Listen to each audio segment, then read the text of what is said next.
Баршаңызға қайырлы күн достар. Бүгінгі дайындайтынымыз ерекше картошкалы фрилар. Ең алдымен картошкамызды суға қайнатып аламыз. Қайнаған картошкаларды суытып, суыған соң езгіштің көмегі арқылы жақсылап еземіз. Езілген картошкалардың үстіне крахмалымызды, тұзымызды және бұрышымызды салып, қамыр секілді бір-біріне біріккенше жақсылап араластырып илеп аламыз.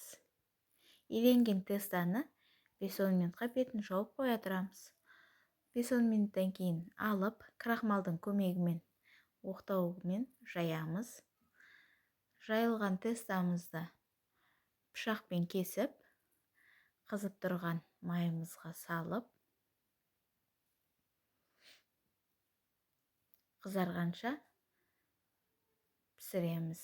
Қызарған фриларымызды қағаз салфеткаға жайып, суытып аламыз. Суыған фриларымызды ұсынамыз. Ас болсын!